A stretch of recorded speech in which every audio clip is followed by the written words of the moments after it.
Et salut à tous les amis, c'est CryptoPartage, c'est un plaisir de vous retrouver pour la vidéo d'analyse du 13 février 2021, j'espère que vous allez bien. On se retrouve avec un Bitcoin qui se stabilise aux alentours des 47 000 dollars. Du côté d'Ethereum, nouvelle ATH hier soir, là on retrace très légèrement à 1800 dollars. Et du côté des altcoins, c'est un petit peu mitigé, on a des alts qui ont bien explosé ces derniers jours, qui sont en train de retracer, notamment le GRT qui est retombé à 2,30$, AVAX que je vais faire dans la deuxième partie de vidéos parce que vous me le demandez beaucoup en commentaire. Je vais aussi faire Polkadot et aussi Ada Cardano d'ailleurs. Donc voilà, vous avez un petit début de programme pour la deuxième partie de vidéo. On a aussi le Litecoin qui est non loin des 200 dollars, donc très intéressant le LTC. Voilà à peu près pour les altcoins. Juste avant de passer aux news, n'oubliez pas de lâcher votre petit like. L'abonnement pour les nouveaux, c'est ce qui permet de soutenir la chaîne, de la faire grossir et de remercier mon travail au quotidien. Allez, on passe tout de suite aux news.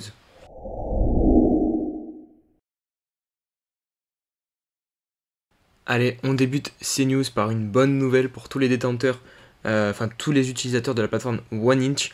Donc vous allez pouvoir bénéficier d'un airdrop. Donc qu'est-ce qu'un airdrop? C'est un lâcher de tokens donc, qui sont reversés à la communauté qui utilise la plateforme. Donc là en l'occurrence OneInch. Ils avaient déjà fait l'opération il y a 1 ou 2 mois il me semble. Et ils avaient lâché quasiment pour 1200 dollars de tokens. Donc par personne, hein, c'est-à-dire que vous recevez 1200 dollars. Là je sais pas combien correspond la somme. Euh, Parce que malheureusement je n'ai pas effectué de transactions sur leur réseau, mais si vous l'avez fait du coup je vous laisserai voir en détail les conditions d'éligibilité à cet airdrop. J'ai retweeté du coup ce tweet où tout est spécifié sur mon Twitter. 40 milliards de dollars sont actuellement bloqués dans la DeFi. Donc c'est un nouveau record pour cette nouvelle technologie qui est menée par notamment des protocoles comme Aave, Uniswap. Donc vraiment, ça prend de plus en plus d'ampleur la DeFi. Malheureusement, j'ai envie de dire actuellement, elle est un peu inutilisable pour les gens qui n'ont pas un gros portefeuille, puisque les frais liés à la blockchain Ethereum sont énormes. Par exemple, vous pouvez avoir près de 70 dollars de frais sur une transaction. Donc c'est quand vous voulez échanger pour 100 dollars de token, c'est ridicule d'avoir 70 dollars de frais. Donc voilà, là actuellement c'est surtout pour les gros portefeuilles qui peuvent échanger plusieurs milliers de dollars sur des swaps. Mais en tout cas, ça démontre quand même tout le potentiel de cette technologie. Et on va terminer ces news par la une du Financial Times, donc, qui met à la une Bitcoin et le fameux Elon Musk, donc qui a pas mal attisé l'attention ces dernières semaines, avec notamment tous ces tweets, que ce soit sur le Dogecoin ou même sur les crypto-monnaies et sur Bitcoin.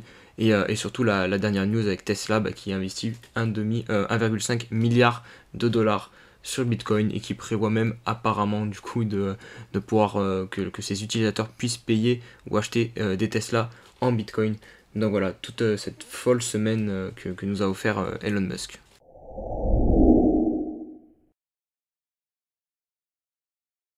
Allez, on se retrouve sur le Bitcoin en H4 pour débuter l'analyse technique.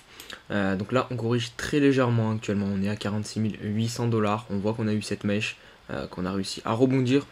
On peut même détecter ici un espèce de support. Du coup, hein. On voit qu'ici, on s'est pas mal fait arrêter avant de le transpercer. Puis de se faire soutenir par ce support à 44 000 dollars. Donc là, tant qu'on ne repère pas ce support, c'est plutôt bon signe. Là, en gros, on se situe entre ce niveau de prix, donc 48 000, allez, 300 dollars et 46 000 dollars pour l'instant. On consolide à l'intérieur. Si on dézoome un petit peu, on voit qu'à un peu plus long terme, du coup, on a cette oblique pour l'instant qui est le principal plafond sur Bitcoin. On voit qu'on a travaillé ici, ici, ici et ici. Donc c'est clairement ce qui nous repousse. Après, derrière, on peut évidemment revenir chercher plus bas. Et si on vient chercher plus bas, les supports, c'est d'abord lui, là, le 46 000. Ensuite, le 44 000. Puis, je dirais cette oblique ici. Donc on a travaillé plusieurs fois ici, comme vous pouvez le constater. Si on dézoome un peu plus pour se mettre en weekly, on voit qu'il n'y a rien d'inquiétant, si ce n'est qu'on est quand même sur des zones de surachat. Au niveau du RSI, on est quand même haut à 84. Donc voilà, ça peut être tout à fait sain de corriger. Ça ne remettra pas du tout en cause la tendance haussière du Bitcoin sur le long terme. Donc voilà, on peut évidemment corriger. Ça, il faut le garder en tête. Pour tous les nouveaux qui arrivent sur Bitcoin actuellement, vous êtes au plus haut. Vous regardez, vous prenez le graphique, là vous êtes vraiment au plus haut. Donc c'est possible que vous arriviez à un point où on va corriger un petit peu. On peut vraiment perdre 20%, c'est pas grave, ça remet pas du tout en cause la tendance de fond long terme.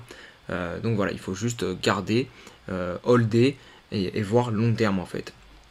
Allez, on va débuter l'analyse des altcoins par l'Ether.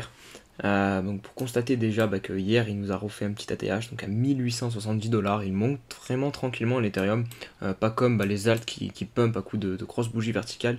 Lui vraiment c'est, en tout cas en H4 c'est propre, puisque regardez il fait vraiment des belles vagues, il monte pas d'un coup comme ça, il monte, il consolide, il corrige un petit peu, il monte, il consolide, donc ça c'est plus sain. Après le problème c'est que si on se met en weekly, ça fait un peu moins ça sur l'Ether. Donc c'est un peu plus compliqué, c'est pour ça qu'au moyen terme, moi j'ai du mal à être très très bullish sur l'Ether parce que je pense qu'il nous faut quand même une bonne correction ou un bon moment de marché où on va stabiliser le cours et arrêter de monter. Donc est-ce que là on a trouvé notre top?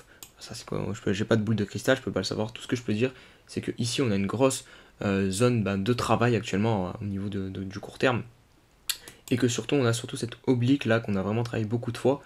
On s'en est éloigné là, mais il faut se méfier, on pourrait venir la rechercher. On a aussi du coup la résistance de l'ancien ATH, on n'a pas fait un pullback parfait dessus, donc attention, on peut aussi potentiellement revenir la chercher, donc 1450 $. Donc voilà, vraiment l'Ethereum, je me méfie quand même au court terme parce que regardez, si on se met en weekly, on a un RSI à 90, donc c'est très haut. On n'a pas eu de. Ouais, on est monté en ligne droite là quasiment. On a juste eu ces deux petites bougies rouges, mais c'est très léger. C'est surtout en daily qu'on a corrigé avec de grosses mèches, pardon. Mais à chaque fois, on a fait des clôtures très hautes. Donc personnellement, j'attendrai qu'on se stabilise un petit peu sur les terres avant de repartir, histoire de faire dégonfler un peu le récit, revenir chercher au minimum la zone de 70. Là, je serai un peu plus serein, j'ai envie de dire, parce que là, au niveau du court terme, j'ai du mal à me projeter sur des gros niveaux de prix sur l'Ethereum. Allez, on poursuit avec Polkadot, donc, qui nous fait une belle perf, hein. Il a atteint les 30 $. Et si on compare depuis fin décembre, la sortie de sa zone d'accumulation, donc c'est un 600%, regardez encore là, une belle zone d'accumulation, hein, compris entre 6 et 4 $. Derrière, ça monte plutôt proprement aussi. On n'est pas monté directement en mode fusée comme certaines cryptos le font actuellement. Regardez, on est monté, on a corrigé, on est monté, on a corrigé, donc ça fait vraiment des vagues. Et ça, c'est intéressant. Et en plus, ça vous permet vraiment aux retardataires de se placer. Regardez ici, vous aurez pu vous placer à ce niveau-là, au niveau des 14 $. Là, pareil, au niveau du pullback. Maintenant, ici, on est quand même très très haut. On a bien poussé. Donc là, ça commence à devenir compliqué. Comme d'hab, là, vraiment, il faut attendre que Polka nous dessine des figures, soit consolidées, soit corrigées, parce que c'est possible qu'ils corrigent, qu'ils perdent 20%, même plus, 30%. Après une telle hausse de 600%, c'est normal. Ceux qui sont rentrés ici, ils vont prendre des bénéfices à un moment. Et c'est possible que ça soit ici. En plus, regardez, là on est sur un top à 30 $ pile, donc ça peut faire barrière psychologique. Donc voilà, il faut se méfier. Si vous voulez rentrer vraiment à tout prix, attendez qu'on dessine des figures. Allez, on poursuit avec Zileka, donc un coins de 2017 qui est en train de repartir en tendance haussière, de bien exploser. Donc ça, c'est vraiment une pattern qui commence à pas mal faire le tour des réseaux sociaux, tous les coins de 2017, que ce soit EOS, ETC, XRP même si lui il est un peu plus discutable, mais bref, ça c'est un autre débat. Enfin bref, tous les coins il y a Neo aussi, tous les coins de 2017 qui ont eu du coup cette grosse zone un peu morte d'accumulation et qui sont en train de sortir par le haut. Et regardez ce qu'ils sont en train de faire là, vraiment des grosses bougies parce qu'ils sont en train de se diriger vers leur ancien ATH tout simplement. Donc je pense qu'il y a un coup à jouer sur ces coins. Lui là, Zilliqa il est déjà quand même bien parti là. Le problème c'est que je me suis rendu compte là sur Binance, il manque en fait. Il doit manquer la plus grosse vague. Donc, parce que la fin du bull run de 2017, c'était pour les alts janvier-février 2018. Là, j'ai que la mèche de mai 2018. Donc, il doit y avoir une suite qui doit être comme ça. Donc, je sais pas combien est exactement l'ATH de Zilliqa. Dites-le moi en commentaire. Parce que j'ai cherché rapidement sur d'autres exchanges, mais j'ai pas trouvé du coup d'exchange avec l'entièreté du graphe. Donc voilà, je fais avec ce que j'ai. Mais normalement il est monté plus haut. Donc là pour moi c'est un peu compliqué de se positionner. Si jamais on revient faire une pullback sur cette résistance, là ok, là ça peut être vraiment un dernier bon point d'entrée avant que ça parte très fort. Parce que regardez vraiment on a vraiment consolidé sous la résistance, et là on est en train de l'exploser. Ça m'étonnerait qu'on retourne sur la résistance, je pense, parce que ça, vu le potentiel, la tâche qui doit être très haut, on peut monter vraiment très très vite sur Zilliqa. Allez, là on poursuit avec l'Ethereum classique, et là cette partie ça va vraiment être pour ceux qui me demandent toujours sur quels coins il faut rentrer actuellement qui n'explosent pas. Pour moi là, du coup là, justement d'un point de vue de l'analyse technique, là c'est encore pertinent de rentrer. C'est vraiment, on est non loin de la zone. S'il casse du coup cette résistance à la hausse, avec les clôtures en boucle au-dessus, ça peut être pertinent de rentrer parce qu'on a un beau potentiel de hausse, hein, regardez. Si on se met ici, qu'on va jusqu'à l'ATH, ça fait quand même 260%, et évidemment il peut aller plus haut que son ATH, ouais, là c'est plutôt pertinent parce qu'on a pareil la grosse zone d'accumulation.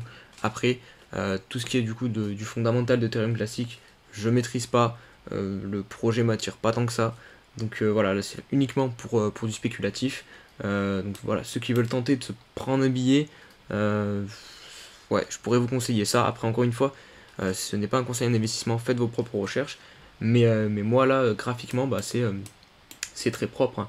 Si on regarde rapidement le MACD, ouais, on est bullish, on a cross bullish à ce niveau-là, ouais, depuis le début de la trend haussière qu'on a depuis le 9 novembre 2020. Donc ouais, pourquoi pas tenter un petit coup sur l'Ethereum classique, dès qu'il casse à la hausse cette résistance des 13 $. Allez, on poursuit avec Avax. Donc là c'est pareil, il n'y a pas beaucoup d'historique et il y a une pattern qu'on a déjà beaucoup vu, donc cette grosse zone d'accumulation depuis début septembre. Et là c'est vraiment une explosion qu'il est en train de nous faire.